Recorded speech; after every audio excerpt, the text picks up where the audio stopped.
Good afternoon to all my dear students.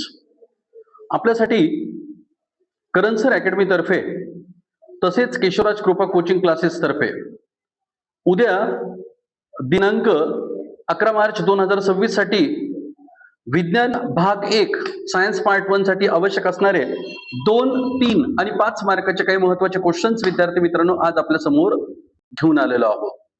ते प्रश्न कोणकोणते आहेत? टॉपिक वाईज आहे विद्यार्थी मित्रांनो. हमखास लास्ट इयरला सुद्धा करण सर अकॅडमीचा गेस सायन्स आणि मॅथ साठी 99% उतरलेला आहे.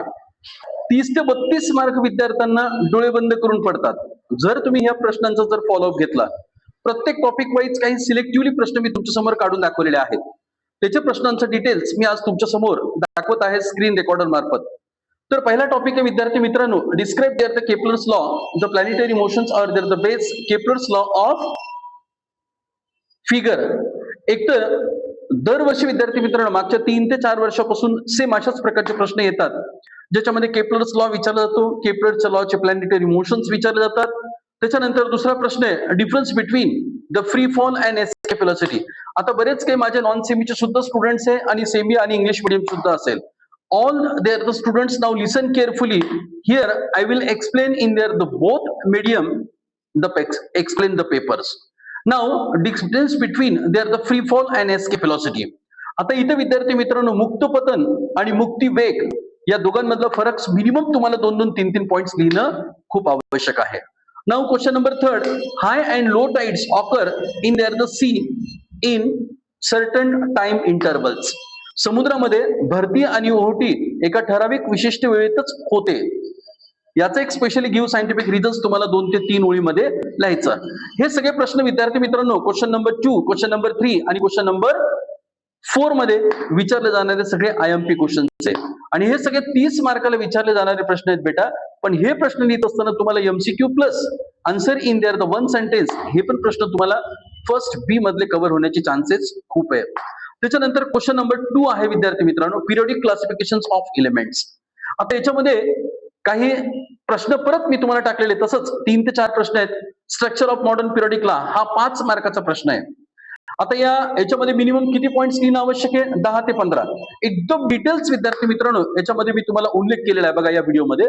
आता तुम्हाला हा प्रश्न जर बघितला असेल, मी झूम करून दाखवतो. Structure there the modern periodic law म्हणजे तुम्हाला काय करायचं, ऍक्च्युली जो आधुनिक आवर्त सारणी आहे हेनरी मोजलेची, ती साधारणतः 15 ते 20 ओळीमध्ये तुम्हाला एक्सप्लेन करायची विद्यार्थी मित्रांनो.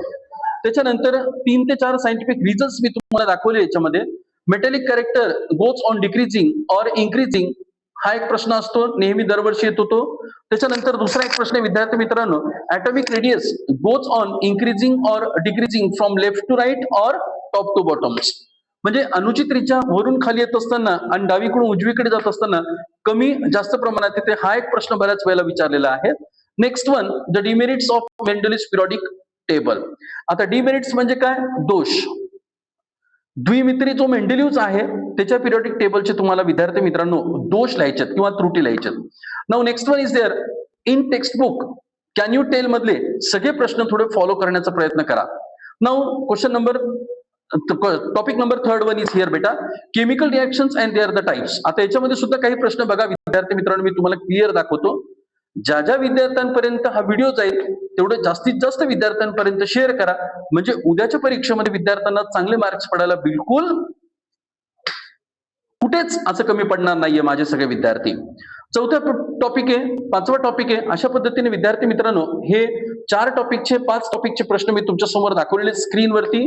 निश्चित या सगळ्या प्रश्नांचा जर तुम्ही आज दिवसभरामध्ये जर सराव केला आणि उद्या सकाळी पेपरच्या बिफोरचा सराव केला तर निश्चित या प्रश्नांमधले 99% प्रश्न उद्याच्या परीक्षेमध्ये येण्याचे चान्सेस आहे.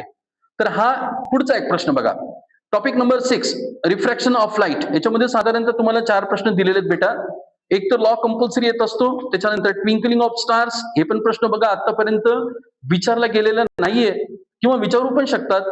त्याच्यानंतर एक numericals compulsory base on their the reflecting of the mediums. त्याच्यानंतर एक स्नेल लॉ किंवा तुम्हाला काल परवा झालेल्या ज्या प्रॅक्टिकल्स एक्झाम असतात विद्यार्थी मित्रांनो त्याच्यामध्ये सुद्धा हा रिफ्रॅक्शन ऑफ लाईटचा एक प्रयोग तुम्हाला दाखवलेला होता.